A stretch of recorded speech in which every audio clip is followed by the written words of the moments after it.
ये कहानी है एक चाइनीज़ लड़की नोनो और उनके प्रेमी टोंगशिन की, जिसे बाद में चाइना की सोशल नेटवर्किंग साइट वीचैट पर पब्लिश किया गया था। नोनो और टोंगशिन की कहानी, नोनो की ज़ुबानी। चैप्टर 1। 22 जनवरी सुबह 11 बजे मेरे बॉयफ्रेंड टोंगशिन का मैसेज आया। उनकी तबीयत ठीक नहीं थी और उन्हें तेज़ बुखार था। मैंने उन्हें अस्पताल जाने के लिए कहा तो उन्होंने कहा शायद उन्हें कोरोना इन्फेक्शन हुआ है। मुझे यकीन नहीं हुआ। ऐसा कैसे हो सकता है? उन्हें ही क्यों? टोंगशिन का जन्म और परवरिश वुहान में ही हुई थी और हम 3 साल से एक दूसरे को जानते थे और अब शादी करना चाहते थे। हम दोनों का ही एक सपना था, सेविंग्स करना और अपना एक घर खरीदना। चाइनीज़ न्यू ईयर के दौरान ही हम शादी करना चाहते थे। चैप्टर 2। टोंगशिन हॉस्पिटल में थे। उन्होंने बताया यहाँ सिचुएशन बहुत क्रिटिकल है।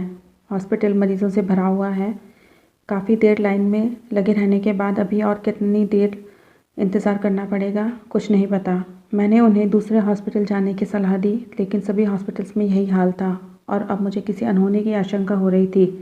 टोंगशिन ने बताया उनके पूरे शरीर में तेज़ दर्द था। लग रहा था शरीर में जान ही नहीं है और कुछ देर पहले उल्टी भी हुई थी।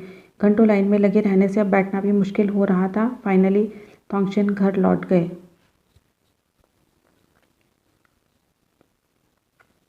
चैप्टर 3। अब मुझे हर हाल में टोंगशिन से मिलना था। वुहान के लिए 24 फरवरी की टिकट मिली। टिकट कंफर्म थी, लेकिन कुछ देर बाद अमाउंट रिफंड के लिए मैसेज आया। वुहान आने जाने के सभी रास्ते बंद हो गए और अब मैं वहाँ नहीं जा सकती थी। अब शक की कोई गुंजाइश ही नहीं थी कि वहाँ हालात बदतर होते जा रहे हैं। लकीली टोंगशिन का फिर मैसेज आया। उनका बुखार अब कम था और कमज़ोरी भी नहीं थी। थैंक गॉड वो अब ठीक हैं और ज़रूर उन्हें नॉर्मल फ्लू हुआ होगा। मैंने ऐसा ही सोचा, लेकिन मैं गलत थी। चैप्टर 4। 26 जनवरी चाइनीज़ न्यू ईयर का दूसरा दिन। मैं और टोंगशिन हम दोनों ही टेंस थे और एक बहुत ही नाजुक दौर से गुजर रहे थे। लगातार उन्हें फ़ोन कर रही थी, लेकिन कोई जवाब नहीं मिला। अब मेरी घबराहट और बेचैनी बढ़ती ही जा रही थी।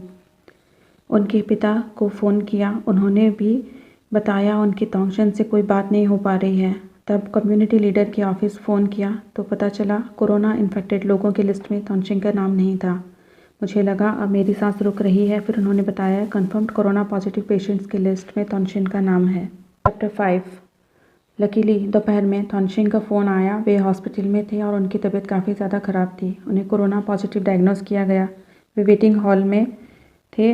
हॉस्पिटल मरीज़ों से भरा हुआ था और डॉक्टर लगातार उनके इलाज में लगे थे। टोंगशिन को वेटिंग हॉल में इंतज़ार करने के लिए कहा, क्योंकि डॉक्टर्स के अकॉर्डिंग उनकी हालत कई मरीज़ों की तुलना में ठीक थी। कई लोगों को सांस लेने में बहुत ज़्यादा तकलीफ़ हो रही थी और हालत नाजुक बनी हुई थी। उन्हें ही ऑब्जर्वेशन में रखा गया था और बाकी सभी पेशेंट्स के लिए बेड भी अवेलेबल नहीं थे। चैप्टर 6। टोंगशिन ने वीडियो कॉल किया। वो मुझे कुछ कहना चाहते थे, इस वादे के साथ कि मैं बिल्कुल नहीं रोऊंगी। हमारा साथ यहीं तक था और नियति को यही मंजूर था। मैं लगातार रोई जा रही थी और उस इंसान को अपने से दूर जाते हुए देख रही थी जो मेरे लिए सबसे खास था। वो मौत से एक कदम की दूरी पर ही खड़ा था और मैं अपने सपनों को टूटकर बिखरते हुए देख रही थी जो मैंने उनके साथ देखे थे। हमारा घर, हमारी शादी, हमारे सपने, हमारा साथ, सब कुछ खत्म होने जा रहा था। सब कुछ खत्म। चैप्टर 7। आज टोंगशिन का लेटर मिला जो उन्होंने मेरे फ्यूचर बॉयफ्रेंड के लिए लिखा, और यह भी लिखा कि जब अपने फ्यूचर बॉयफ्रेंड से मिलो तो ये लेटर उन्हें ज़रूर देना।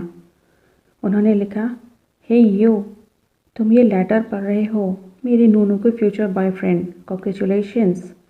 और मुझे तुमसे बहुत जलन हो रही है क्योंकि मेरी नूनू अब तुम्हारी है।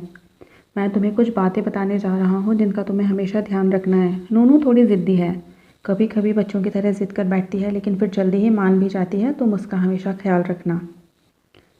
जब उसे सिर दर्द होता है तो मैं उसके सिर में हल्की मसाज करता हूँ, जिससे उसे काफ़ी आराम मिलता है और वह जल्दी सो जाती है, किसी मासूम बच्चे की तरह।